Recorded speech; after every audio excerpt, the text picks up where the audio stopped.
has fallen and fear is coming, still you're calling me. When faith is lost and my hope exhausted, you will be my strength. When my mind says I'm not good enough, God, you're enough for me. Yeah, I've decided I'm not giving up, 'cause you won't give up on me. You won't give up on me.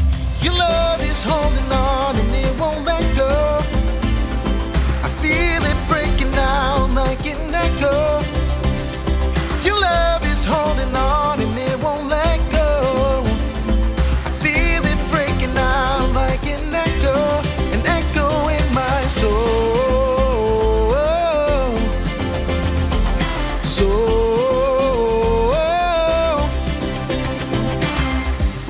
In every season, you keep repeating your promises to me. Now there's no stopping what you have started until it is complete. When my mind says I'm not good enough, God, you're enough for me.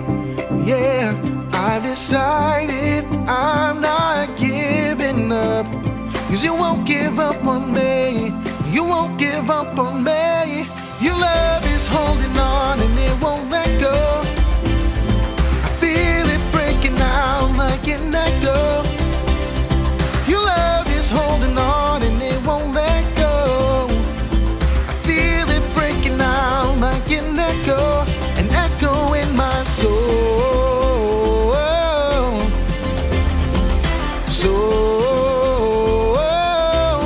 An echo in my soul.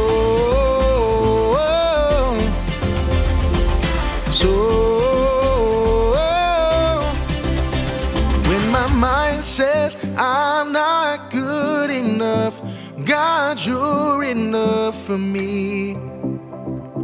I've decided I'm not giving up, 'cause you won't give up on me. You won't give up on me. Your love is holding on and it won't let go. I feel it breaking down like an echo. Your love is holding on and it won't let go. I feel it breaking out. Your love is holding on and it won't let go. I feel it breaking out like an echo. Your love is holding on and it won't let go. I feel it breaking out like an echo in my soul.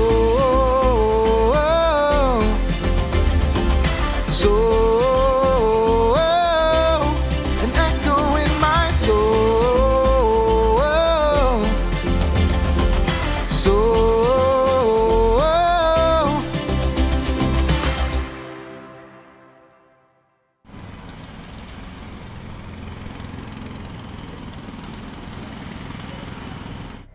Welcome back to TGP Kids Online. I'm so glad you're here today. And guess what?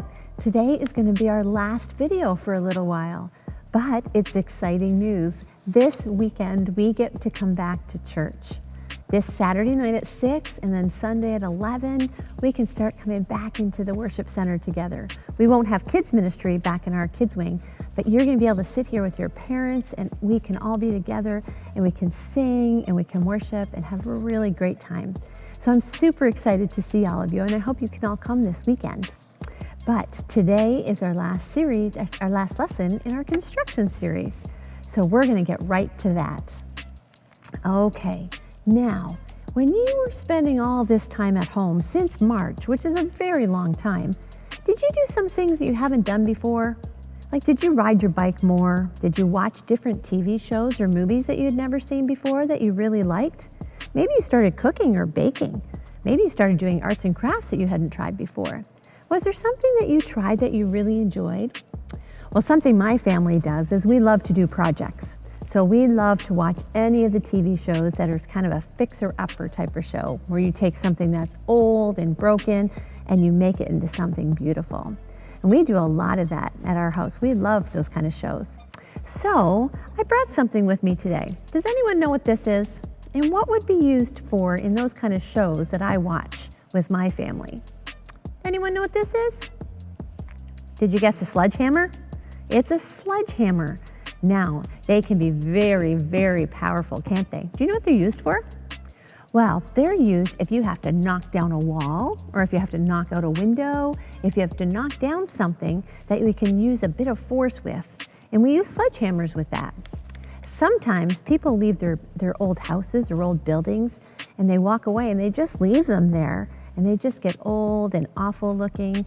And then all of a sudden, somebody comes into the neighborhood and thinks, wow, what a great spot this is to build something new and beautiful. And so sometimes when it's a big building like that, a sledgehammer won't do. So they use something called, what is it? A wrecking ball.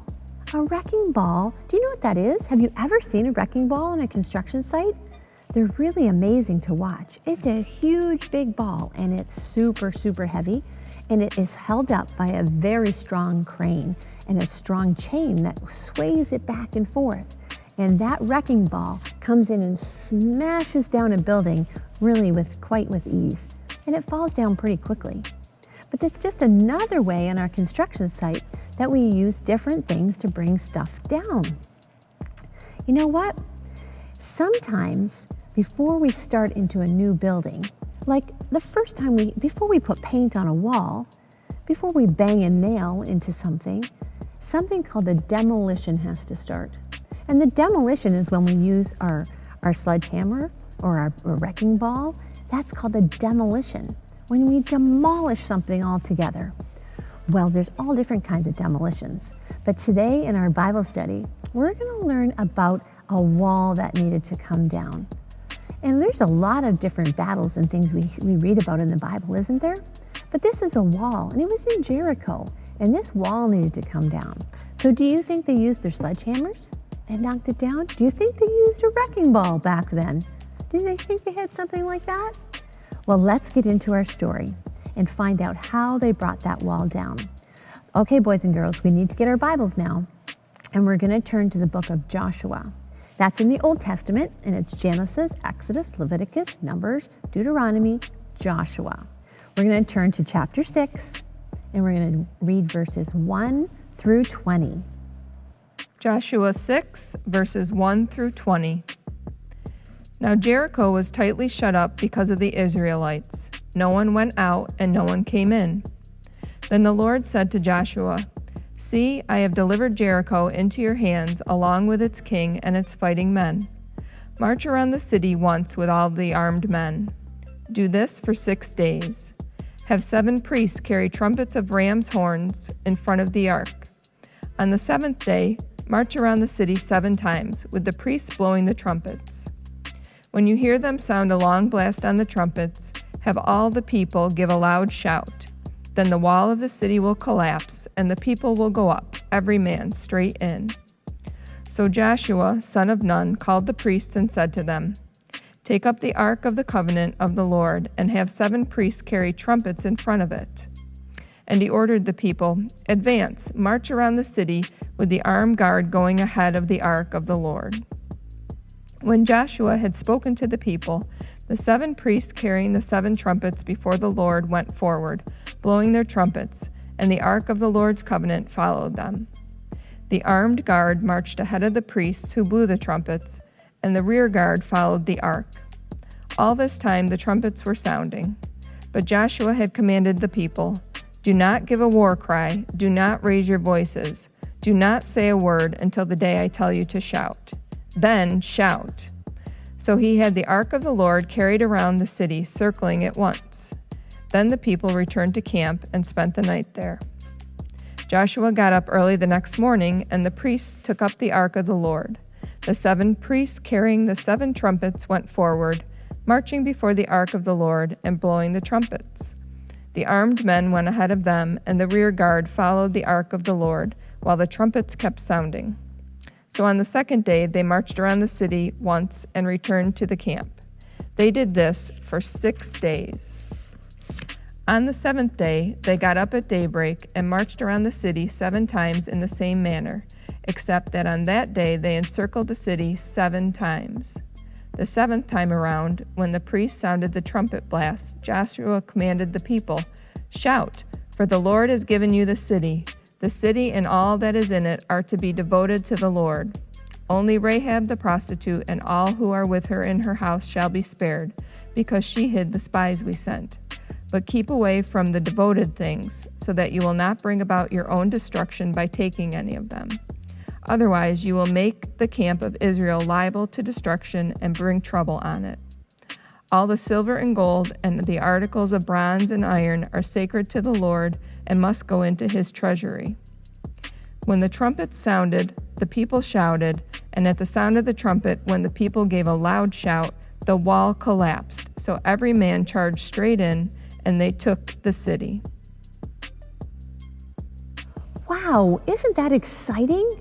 They didn't use a sledgehammer, did they? Or a wrecking ball to bring that wall down. But they still brought the wall down by being obedient to what God told them to do.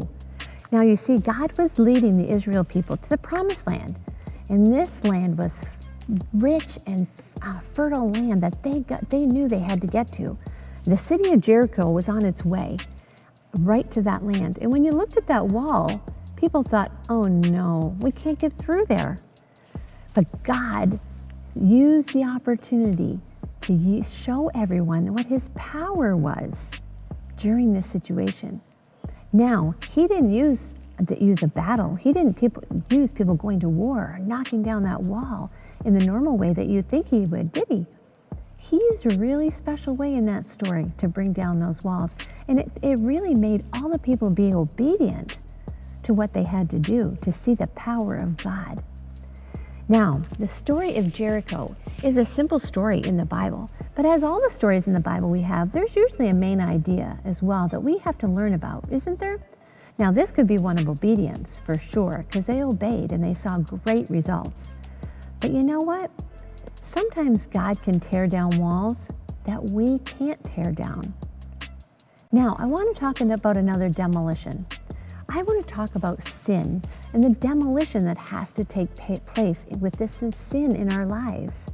You see, just like that wall, sin separates us from God. So if God is here and we are here, and all those sinful things that we do, you know, sometimes like telling a lie, or not quite being honest, or disobeying God, or disobeying your parents, taking something that doesn't belong to you, those are all sins. And that builds up that wall of sin that separates us from God. Now, the amazing thing is that God, he sent Jesus to knock down that wall for us. Now, Jesus was perfect, wasn't he? He didn't sin at all. But God chose Jesus to come down to the earth and to die on the cross for our sins. And that's the only way that that wall of sin in our life can be knocked down. That's the only way that that separation that we have from God can be knocked down. You see, we have to recognize that God sent Jesus on the cross for our sins, and he suffered a terrible death so that we could have eternal life, that we could ask for forgiveness for our sins, and because of the blood of Jesus on that cross, we can accept Jesus into our heart and our life, and that we can know God in a personal way and one day go to heaven as well. Now that's a demolition, isn't it? When we think of all the sin in our life, and you have to remember that once you ask Jesus into your life, it doesn't mean you're not going to sin anymore, does it? We sin all the time because we're human and we sin. But you know what? We need to keep short accounts. We need to go to Jesus and ask him to forgive us for our sins when we do things that are wrong. And sometimes we have to go to other people and ask them to forgive us for the sins that we do against them, right? Now, I hope you're all listening because it's really, really important. This is the most important decision that you could make. A decision to ask Jesus into your life and thank him for dying on the cross, for forgiving our sins and putting all those sins on the cross so that we could know Jesus so much better and that one day we can share in heaven with God. Now, if you haven't made that decision before, and I know many of you have, but if you haven't, I'd ask you today that you would talk to your mom or your dad or someone at home and tell them that you'd really like to talk to somebody about making that decision.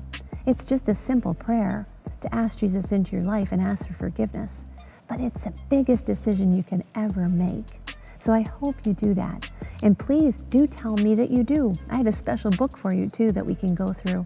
So mom or dads can get in touch with me and we can celebrate with you that big decision that you make. I'm so happy, boys and girls, that you know about Jesus and you know how to have your sins forgiven. Now, please be in touch if you can. Today's memory verse is Joshua 6:16b.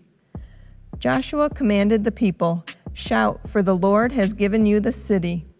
Now, we're going to go through some questions to see if you're listening about our story in Jericho, and then we'll pray together at the end, okay? So question number 1, why did Joshua and the Israelites follow God's instructions? Question number 2, how did the walls of Jericho come down? Was it a sledgehammer? Was it a wrecking ball? I don't think so. I think it was the faithfulness of walking around the walls. I think it might have been the praises of all God's people and the shouts at the end of the 7 days. I'm giving you some hints, but wasn't that exciting that that wall came tumbling down? I'm so excited about that. Now, what wall does God want to break down in your life? What sin do you and I have in our lives that we need to knock down, that we need to ask Jesus to help us with? Now, what did God do to tear down the wall of our sin? God sent something, right? Now, what did he do so that we could tear down that wall? And how can we have our sins forgiven? These are all super important questions, so I hope you talk with mom and dads about it today and let me know what you think. Now, boys and girls, we're going to pray, and then one day soon we're going to be together. I hope I can see you this weekend. I'll be at the door waiting for you guys when you come in, and it's going to feel and look a little different, but it's going to be so great to all be back together in this place together. Now, let's pray, and I hope to see you soon. Dear Lord Jesus, we thank you so much for this great story in the Bible. We thank you, Lord, about demolitions and how we bring walls down, and Lord, construction sites that we can learn from. But Lord, in this story, we learned so much more. We learned that it didn't take a wrecking ball. It took just obedience from God's people to listen and obey, and that wall came down. And Lord, I just pray for all of us today that wrestle with different sins, Lord, that we will pray to you and ask for forgiveness of those sins. Lord, if there's anybody that doesn't know you as their personal Savior today, we pray, Lord, that they will be in touch with someone today. We pray that they will ask you into their heart and ask for forgiveness of their sins. Lord, believing that what you did on the cross is all that took for those sins to be forgiven. Jesus, we thank you for dying on the cross for all of our sins. And today we want to give you today and this week, Lord, and we want to live for you. We want to try our best, Lord, to live lives that you are happy with. Lord, we thank you that we can open our church this week, and we just pray, God, for everyone coming in, Lord, that it will be so great to see everyone again, Lord, and that you will be pleased. Thank you, Jesus, that you love us so much. Thank you that you died on that cross for us, and that we can come to church and we can learn more and more about you from your word. In Jesus' name, amen.